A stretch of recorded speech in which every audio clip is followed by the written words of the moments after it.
Hey everybody, it's Sean from The Verge, and after a year and a half of hearing about the thing, we finally got to see GoPro's first drone. It was announced today at an event here at Squaw Valley Ski Resort, and we learned all about what it does, what it's capable of, and we even got to fly the thing.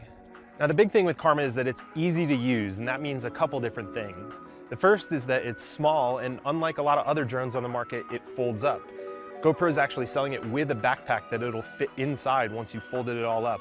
Now another part of that ease of use is the controller for Karma. It's much simpler than what you'd see with the DJI Phantom 4 or the unique Typhoon H.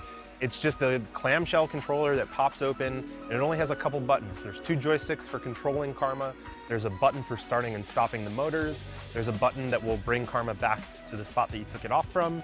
And it also has a big LCD touchscreen, which means you don't have to use your phone to control Karma at all. That touchscreen will let you do things like change settings or flip through their different modes.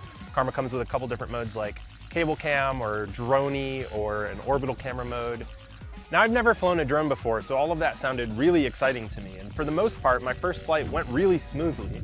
I was able to take off manually, I was able to pilot it around the ravine in front of me, tilt the camera around, all without too much trouble, which was impressive because it was really windy up on top of the mountain today. There were big gusts of wind and they never really seemed to shake Karma out of its place, whether I was moving it or whether it was just hovering. And that's because there's a GPS unit in the drone itself and in the controller that keep it steady. Now the wind did affect the battery life, which is supposed to be around 20 minutes. So my flight got cut a little short, and by the time that I brought the drone back to land it, it sort of just hopped down on its own, hit a rock and broke a propeller.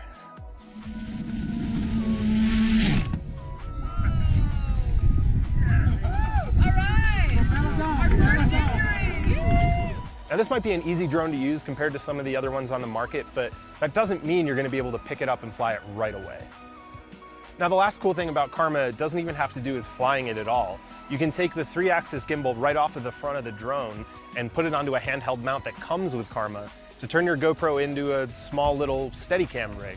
It's a lot like the DJI Osmo, but it's all in one package. Now we only had a couple minutes with the Karma drone today, so it's hard to say exactly where it's going to fall into the drone market or how it's going to stack up against the competition like the Phantom 4. But when you consider that GoPro is going to sell the $799 Karma as a bundle with the Hero 5 Black for $1099 or with the Hero 5 Session for $999, both of which save you $100, it's easy to see how they're going to compete.